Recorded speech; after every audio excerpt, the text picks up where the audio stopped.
The rotors spin to a stop. The hatchway swings to the ground. And the man with the most powerful job on Earth steps into view. Nobody else gets to do this. Nobody else in the entire world gets to transport heads of state like we do. When the President of the United States flies from the White House, he travels only in an unmistakable green and white aircraft. 200 feet, 60 knots, 3/4 of a mile away. All you really see are the White House, the fountains, and you know this is it. There's no room for failure, there's no room for incompetence, both mechanical and human. Journey behind the scenes into a top-secret world few have ever seen. Fly on board Marine One.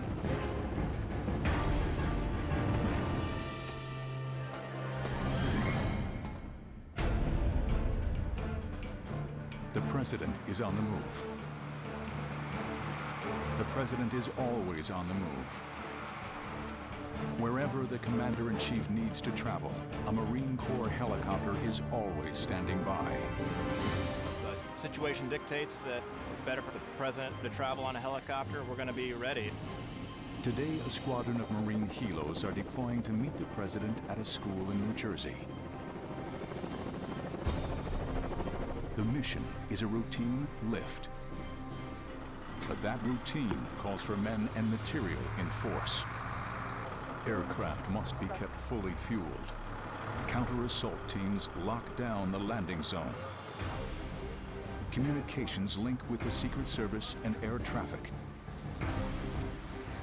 It's just not as simple as just flying to the backyard of the White House and picking up the President and bringing him someplace. Anything can change the dynamics of that flight. Anything can change the mission. Radio, I'll just give you a thumbs up for the tail clear call. At any time, the Marines can deploy the same in-depth support anywhere on Earth. It's a global mission. I mean, it's not just the White House lawn to Andrews Air Force Base or White House lawn to Camp David. It's a global mission. It could be in the backyard of Windsor Castle. It could be a palace in the Netherlands, which means we either have to get there before he does or be in place right when he gets there. Insert magazine. Make ready. Check your six. Holster. Insert weapon in the clearing barrel. Sure weapon is on safe. Weapon is clear. Only one unit in the United States Armed Forces is entrusted with this mission. Flashlight, radio. Anything to take care of? Their headquarters are here. A tightly guarded airfield. A high-security facility inside Marine Corps Base Quantico. 30 miles south of Washington, D.C., on the banks of the Potomac. Quantico is home to the helicopters known as Marine One, and the hand-picked team of technicians, specialists, and pilots who fly the President of the United States. 167 Heavy, wind 07010, runway 13, takeoff. HMX-1, Marine Helicopter Squadron 1. HMX-1 is a special entity within the Marine Corps because of the job that we've got. My predecessor said it best in that we aren't a bunch of special Marines doing an average mission. We are a bunch of average Marines doing a very special mission.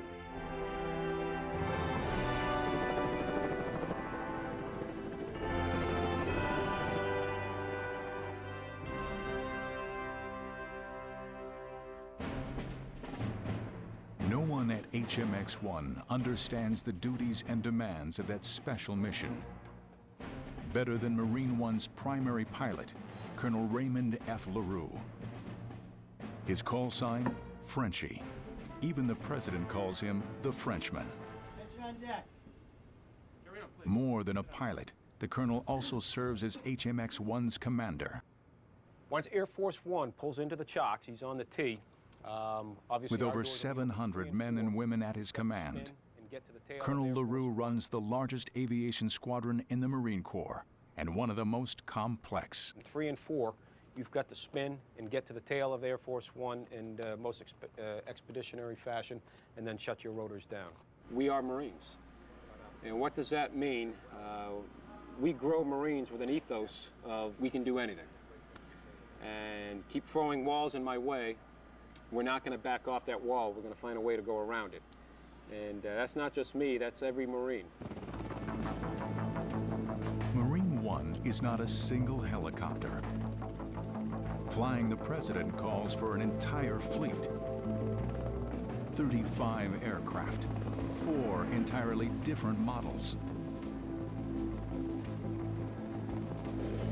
2 cargo copters handle support functions. The twin-rotor Sea Knight, often called the Frog, and the 16-ton Super Stallion.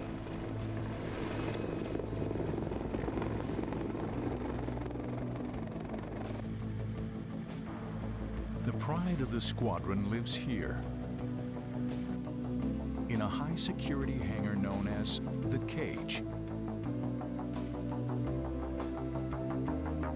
These are the specially outfitted presidential helicopters the Marines call White Tops. The icon of the presidential fleet is the VH-3D, the Sikorsky Sea King, a helicopter that first entered service over 40 years ago. The VH-3D is kind of the nostalgic presidential helicopter. That's the one that most people associate with the South Lawn or trips to the major cities with the president coming off, walking down the stairs. With 2 turboshaft engines, these birds cruise at up to 150 miles an hour. The Sea Kings of HMX boast an outstanding flight record. Never once has Marine One suffered a mishap. These are the most maintained helicopters in the entire world, by far. You will not see a better maintained helicopter anywhere. They fly like a dream. They're very smooth. They're quiet inside. So quiet, in fact, that the president can carry on a conversation in a normal tone of voice, which is very unusual for a helicopter, for it to be that quiet in the back. When the VH-3 flies an executive lift, the crew numbers just 3 Marines: pilot, co-pilot, and crew chief.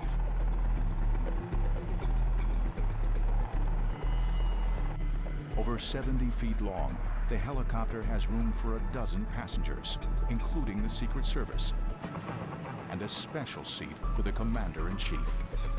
251, turn right 260 and contact your approach 132. These are very unique aircraft. The communication suite that has to go on board, for all intents and purposes, it's a flying Oval Office to some degree. Search number 320 is 9.78 thousand. You also have to imagine that if you are flying the President of the United States around in an aircraft as low flying as, say, a helicopter, that there's other entities that have to go into flying that platform. Those entities include sophisticated defenses to protect the President. DoD restrictions keep Marine One's features top secret. However, similar combat aircraft carry sensors to detect laser and radar tracking, electronic shielding, and onboard anti-missile systems. I'm not really specifically discuss any of the aviation or aircraft survival equipment on board, but in the event that there is a problem that maybe we require support with, there are aircraft and assets on standby. Okay, any questions on the sequence of events in the lift? 70 of the finest battle-tested aviators in the Corps are assigned to HMX. One flight is clear, 13 right register. After 3 years of rigorous training, 4 pilots will be tapped to serve 1 year at the controls of Marine One. And I picked those pilots based on their capacity to make decisions, their capacity to handle situations when things aren't going as smoothly as they could. But it's certainly a complex decision. It's not one that's made easy, and it's one that I look very, very carefully at. Flying Marine One may be the goal for these pilots, but for every Marine at HMX, the mission goes beyond supporting the President. It begins with the toughest test in military aviation. Flying warriors into the heat of battle.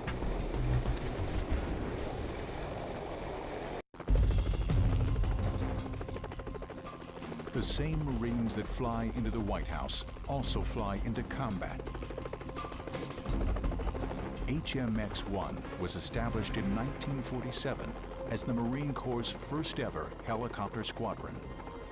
The unit was commissioned to develop battlefield tactics for rotary winged aircraft, helicopters.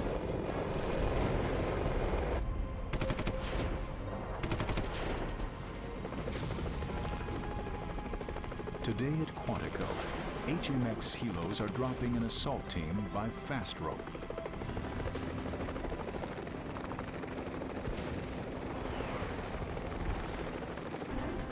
My combat experience, it really just brought confidence to this job. It makes you relax a little bit more. It makes you understand the gravity of what you're doing here as far as doing your job under tough circumstances. Getting in and out, fast and safe, that's the goal for these Marine pilots. Whether flying warriors into combat or taking the Commander-in-Chief to the White House. Here we go, nosing over, looks clear up the river. Clear to the left. Ground speed's 36 and you're coming down through 150. But transporting the president calls for more than just battlefield instincts. NG's on the rise. All right, I got the water tower in sight. I'll go ahead and make my turn. Roger. Would-be Marine One pilot Major Sean Quigley is about to land on the White House lawn. At the controls of a computerized, virtual Marine One. You're looking good over the lips, and looks like your airspeed's matched up and you're coming down through 70 feet. I'm flattered that I was chosen, and I only hope that I can continue to perform in a way that instills confidence in the commanding officer so that I can continue to safely transport the most important man in the world from point A to point B when I'm supposed to. Transmission, all press and temp are in the green. All right, I'm making my turn. Roger. From crosswinds on the South Lawn to the narrow piers of Manhattan's Wall Street heliport, the simulator can replicate various key landing zones. All right, we got Eve up and on. It is on. Power back, one back. Fire back, one back.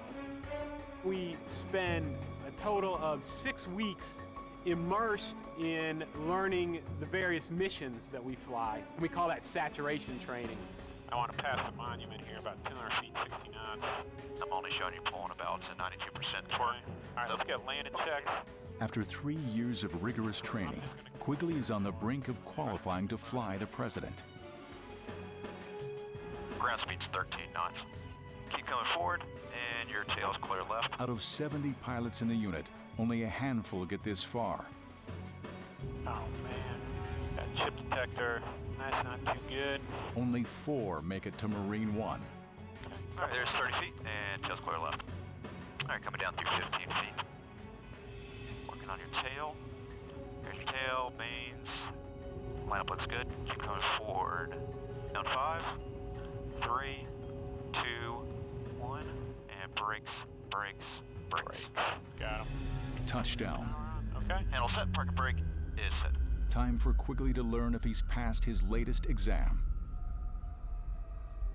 Okay, that was real good. I like the crew coordination on that thing. Thumbs up. I think remember 2 is in an ATOS. Next test for the prospective Marine One pilot, landing on the actual South Lawn. But either case, it's your call as the aircraft commander. So, good job. Okay, all right, thank you.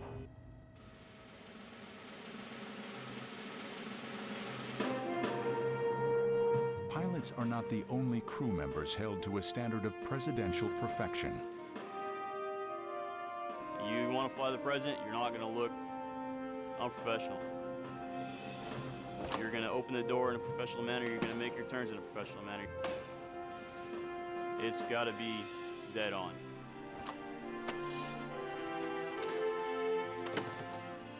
Sergeant Nicholas Green is a Marine One crew chief. Part color guard, part ground crew. The crew chief handles the hatches, safety, and ceremony on every presidential lift. It's a large weight on your shoulders. You definitely have a lot to stand up for when you're in front of that helicopter.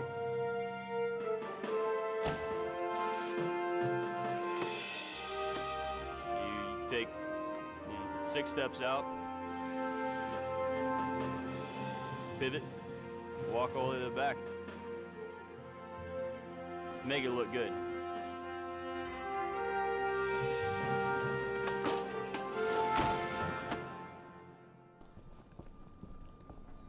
For Major Sean Quigley, today is game day, the test that will make or break his chance of flying Marine One. Landing on the White House lawn at the controls of a presidential white top. Flight 45, heavy close full at the Foxtrot taxi right, Bravo to the ramp, mile to ground, point down, okay? For this decisive flight, Quigley will lift off in one of the squadron's iconic helos, the VH-3. Cleared for takeoff. When you're flying the H-3, you really feel like you're flying a helicopter. H-3 is early Tango County, turnway 4 left position and hold traffic crossing downfield. It makes you do some work. You got to be vigilant, but it's very rewarding in that it comes through for you every time. You're on patrol. Thank you. Should be all squared away until we're hit the boards. Coming up on here, I got a gear light left. The trip up the Potomac will take only minutes. But before this white top can touch down at the White House, Quigley must make an intermediate landing. Next stop,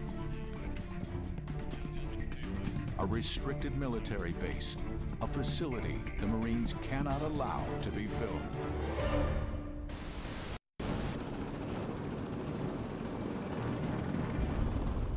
You're on patrol. Thank you. Should be all squared away. Presidential pilot in training, Major Sean Quigley has lifted off from a restricted airfield in Washington, D.C. Next stop, the White House. Quigley is about to face the ultimate Marine One trial. To become one of just 5 pilots approved to fly the president, he must nail the perfect touchdown at the White House. Not once, but 10 times. All right, so I'm gonna set up from over here. Yeah, even though. Yeah. Major Scott Volkert, veteran Marine One pilot, will monitor his every action. What Volkert reports will make or break Quigley's chances.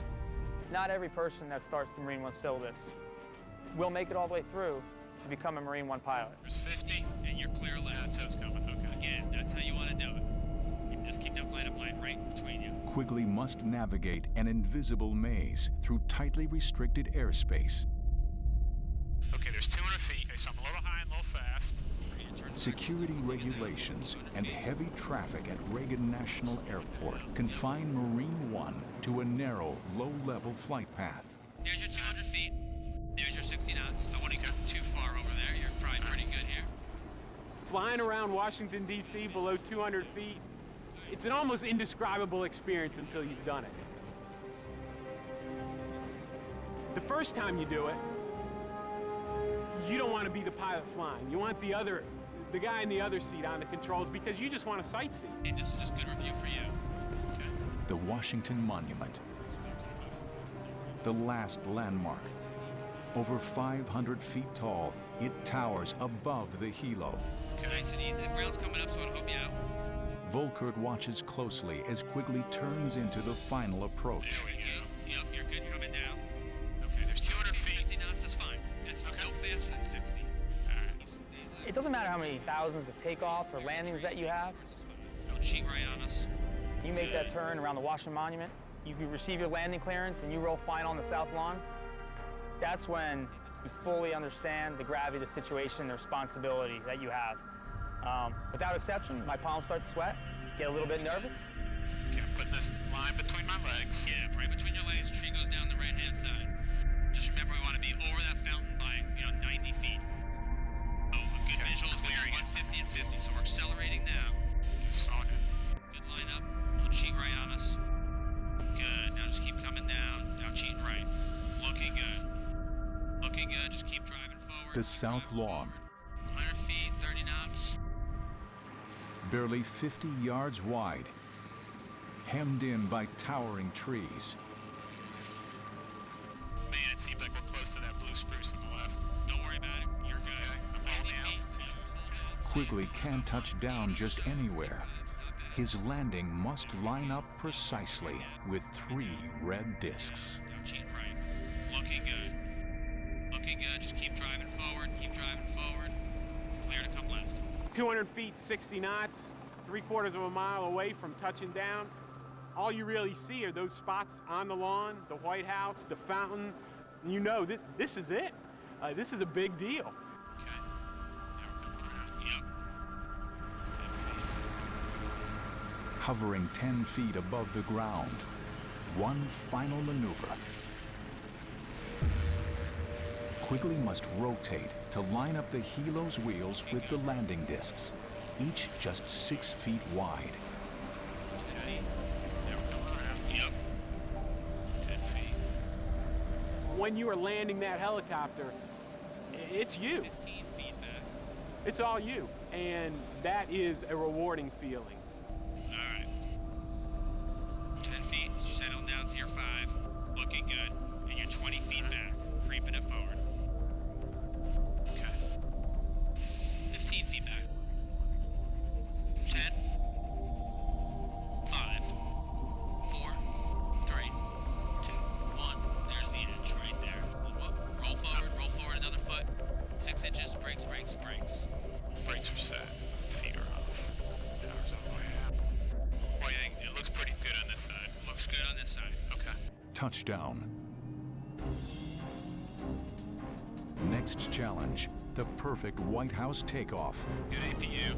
Two's coming back. You're flying the head. Rotate to the right side. And after that, Quigley must repeat the entire process 4 more times before nightfall. Keep right up to 105. Fly straight out. Once we get out there, just like Anacostia, we'll do a button hook and come right back in. Come right out towards the bridge over here. You know what I mean? World War II Memorial. Yeah. Right over World War II. Pretty much. We'll just button hook back. Just, just inside the basin.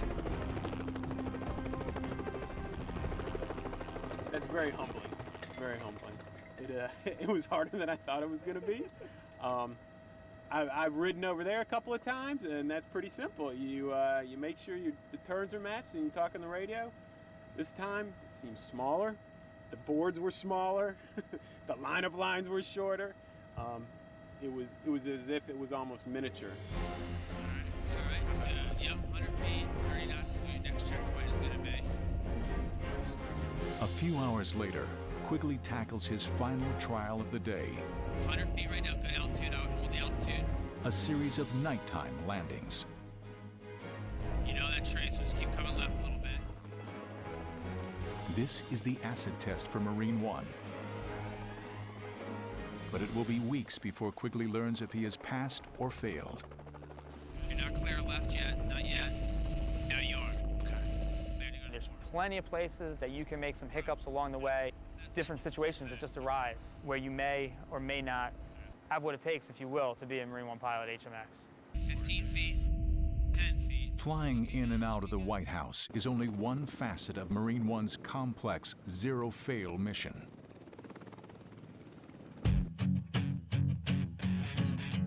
Presidential flights that begin overseas or across the country complicate operations. HMX must ship a detachment of helos by cargo jet to arrive before the president.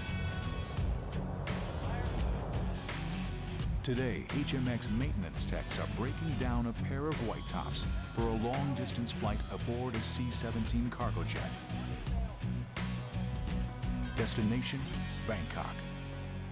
Normally, if we're going overseas, we'll take the VH-60s.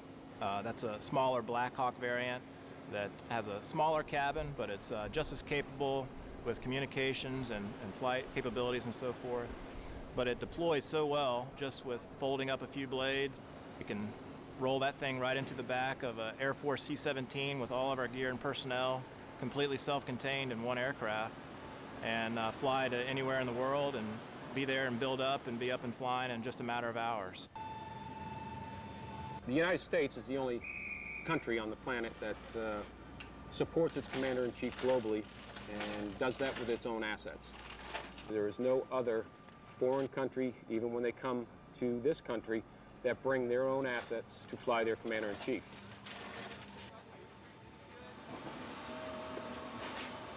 That is a unique facet of flying the President of the United States. By the time that the boss steps off the bottom step from Air Force One, we're ready.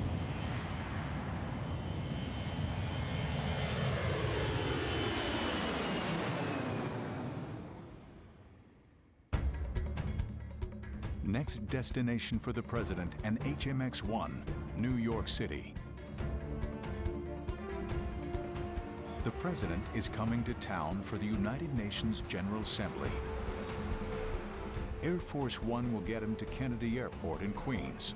Marine One will take him to Manhattan. He'll land on this narrow strip of concrete jutting into the East River, the Wall Street Heliport.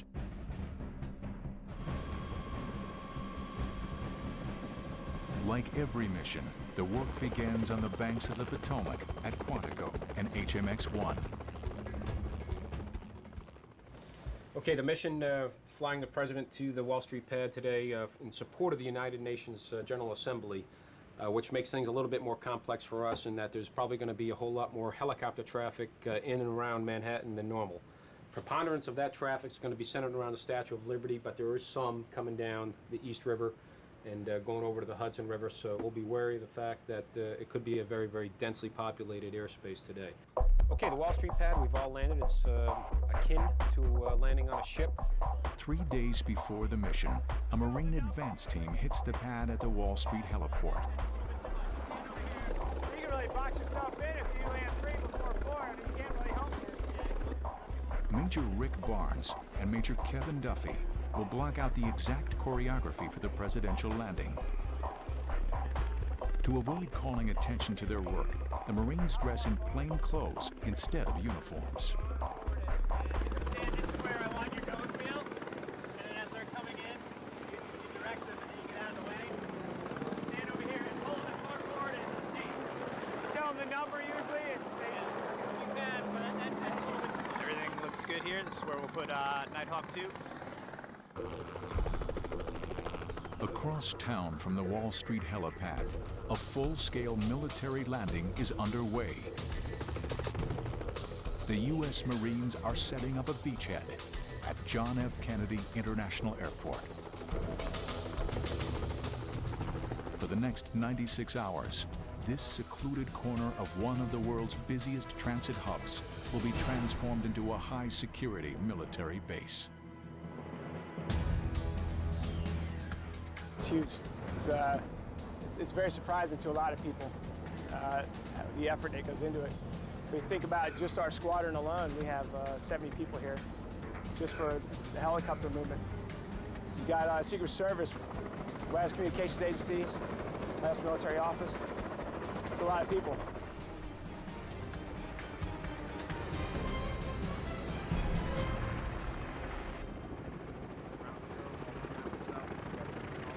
Colonel Raymond LaRue gathers his troops in the hangar at JFK for one last briefing. We're going to be busy this trip. It's a little bit non-standard than our typical Manhattan trip. We are here during the UN General Assembly, so there's going to be a lot of security, a lot of cops, a lot of closures, but nobody can do it better than we do. Anything from me. You're in Manhattan. Enjoy the heck out of it is what I'm telling you, all right? Hurrah.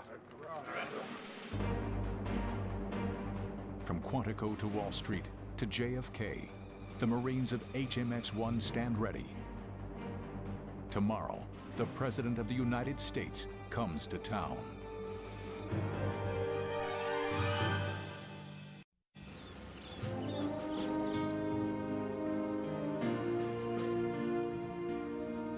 The south lawn of the White House, the President's backyard, a place for receptions and ceremonies where children roll Easter eggs each spring. But today, White House groundskeepers are rolling out a landing strip. With 3 red circular pads, they mark out the precise site for each of Marine One's landing wheels. So they just weigh about 160 pounds apiece. They're half-inch aluminum, 6 feet in diameter. They serve not only as a visual reference for the pilot to come in and land on, but they also help distribute the weight of the aircraft evenly across the lawn, because if a huge helicopter, the wheels touch down in the exact same spot every single time, we'd end up with huge divots out on the south lawn. And That's the president's backyard. That's the last thing we want out there. The angle and location for the landing has been meticulously calculated for safety, ceremony, and the president's convenience. What we're looking for out here when we set up is we want to align with the doors that go in the diplomatic room, exactly with the Jefferson Memorial down south, and that's what we're lining up on. 8 a.m. Marine One is due to pick up the president in 2.5 hours. The trip is an aerial relay race. First leg, Marine One will carry the president to Andrews Air Force Base. Air Force One will fly him to New York's Kennedy Airport. The last leg, another Marine One lift from JFK to downtown. The White House to Wall Street, 1 hour flat.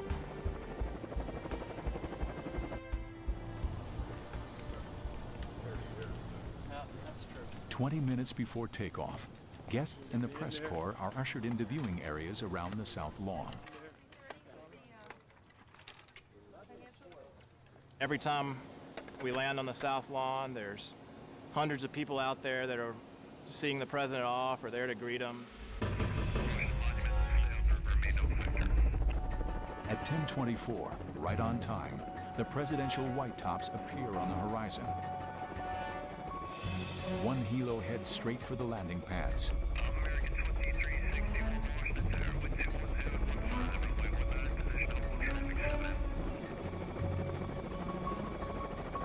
For the presidential pilot, the moment of truth has come. Going into the South Lawn, you know, that's pretty nerve-wracking. You know, you think about the cameras that are on you, the number of people that are watching, and then who you're going in there to pick up or drop off.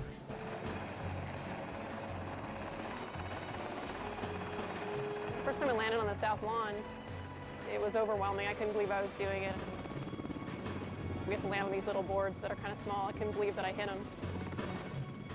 You try not to be overwhelmed with it because you still have a job to do, so you keep your focus, and then afterwards is when you sit down and go, you know, that was actually pretty cool, and I feel very lucky for being able to do it.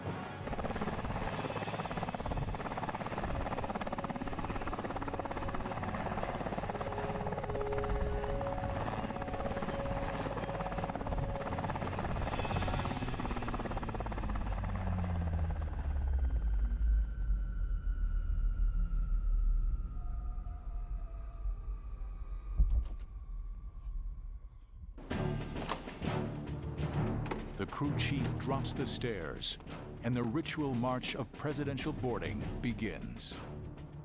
You open the door, you step out. You don't know what's going to be there at your pivot point. You walk out 3 or 4 steps, make a turn, there might be a hole there. There's actually a hole on the South Lawn that we all try to avoid. And it's there, you know about it, but you never know when you're going to hit it because you're not looking down at your feet. Marine One is not a single specific aircraft, but an exclusive presidential call sign.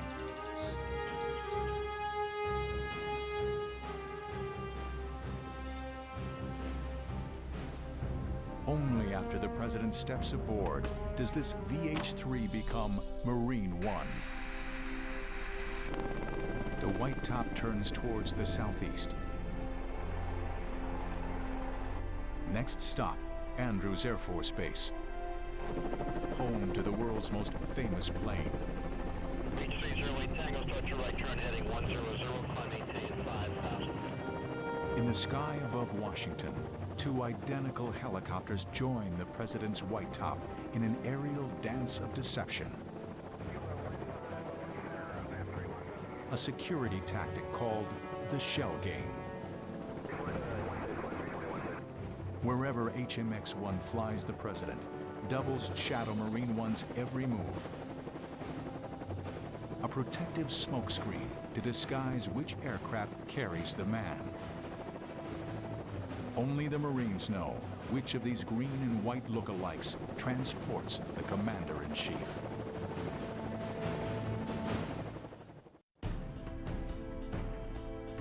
At Andrews Air Force Base, the world's most recognizable plane stands ready for takeoff. On board, her crew is poised and waiting for one special passenger. Attention on board the aircraft, the president is 5 minutes out. 3 white tops appear on the horizon. Only one carries the boss. In the shell game, only one is Marine One.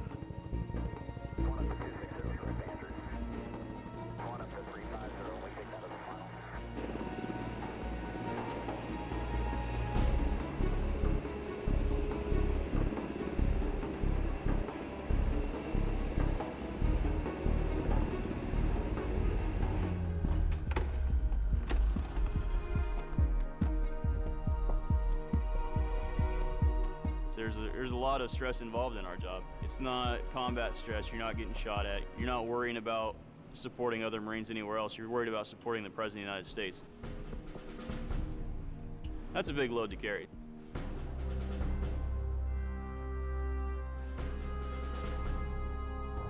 Flight time, 45 minutes. Next stop, New York City. 4.8 miles south of the UN at the Wall Street heliport.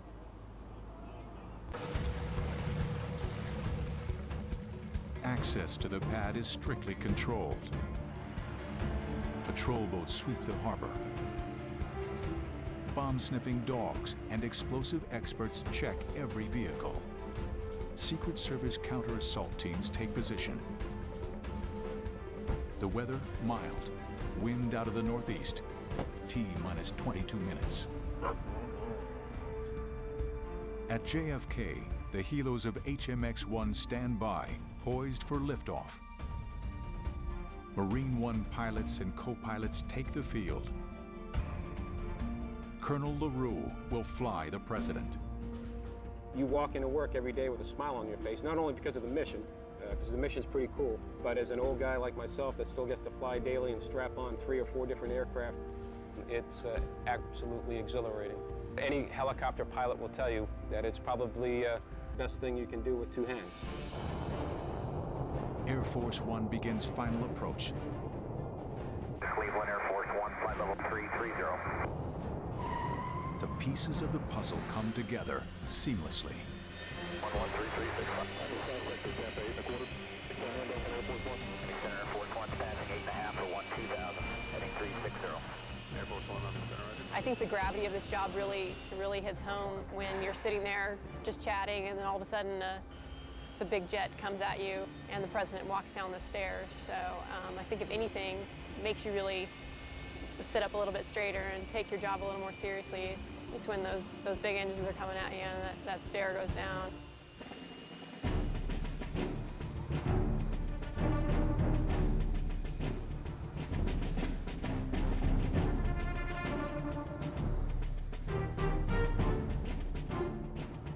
You're standing there at attention for 30, 40 minutes at a time. You know, he says he's coming. He might stop and shake somebody's hand. He might work the rope line, and it may be 30 minutes before he gets there. You're subject to whatever. Rain, snow, freezing cold, excruciatingly hot. It doesn't matter. You can't think about, I'm really cold right now, I want to scratch my nose or move my arms or something. You can't do that. So you just suck it up and deal with it.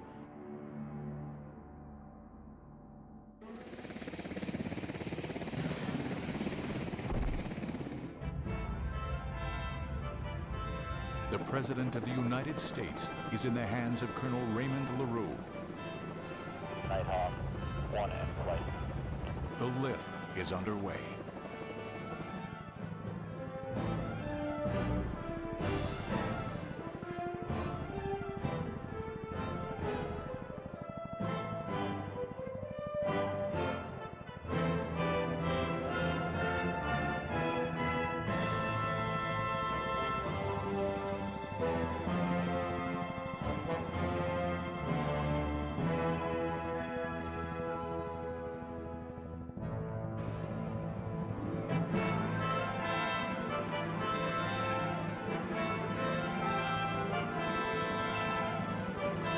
Doing this particular mission in Manhattan, first of all, it's a treat to fly around Manhattan. being one of the more majestic cities in our country, when you get to see New York City at 100 feet to 200 feet airborne, that's pretty exhilarating.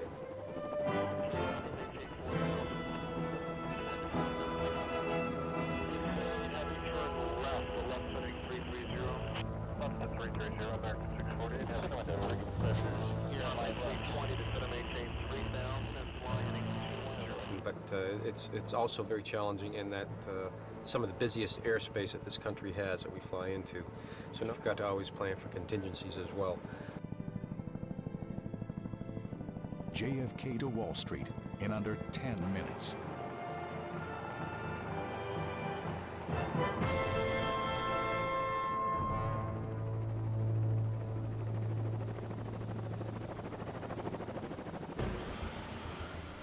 At the Wall Street heliport, the pad is clear. The presidential motorcade waits for the last leg of the trip. The helos of HMX appear on the horizon. Now is the time for Frenchie and his team to earn their stripes. For this presidential mission, not one, but 4 helicopters must squeeze onto the pad. A concrete pier smaller than a football field. 2 troop carriers with press and support staff land first.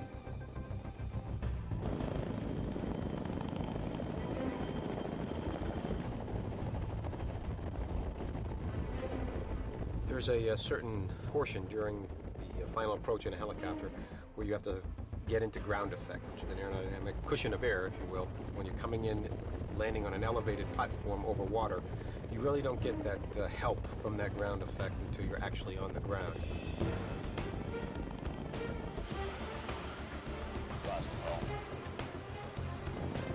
Next to touchdown is a backup presidential white top.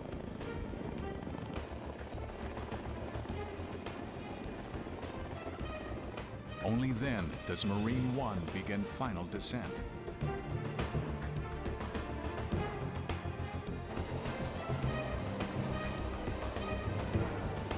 When we get there, Wall Street pad is already clobbered with aircraft. Depending on how the winds are, we've got to get in there. We've got a very small space that we have to land in. But you only get one shot at it. It's a zero-fail mission, and that's why we rehearse everything, so that on game day, we make it seamless.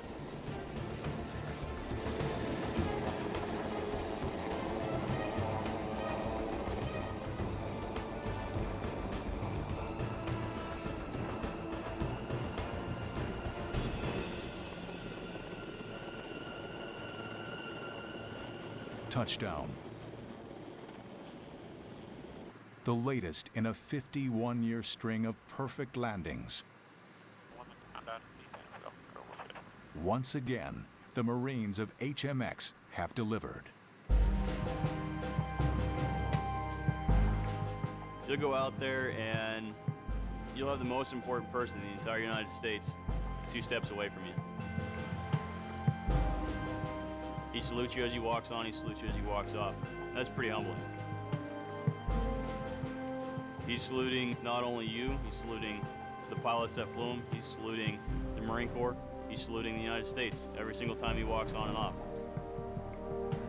And it is pretty amazing. It's a pretty humbling experience. Now, the Secret Service takes over. The president boards his limo for a high-speed run uptown. Transit time from the White House to the UN, less than 90 minutes. Moments later, the helos take off and head for JFK to prepare for the next lift. They're due back on Wall Street in just 43 hours. 1,000 miles away, an HMX team is on the ground in Florida, locking down the next mission.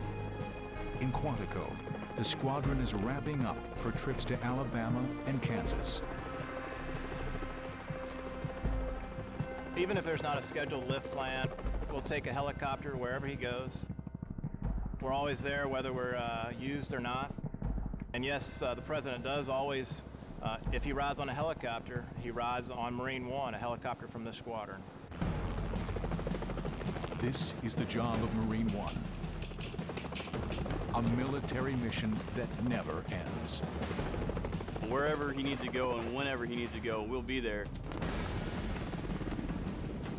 It's a great honor. It's an awesome experience, and it's something I'm very proud to be able to do, and it's something that I would never have the opportunity to do anywhere else other than here.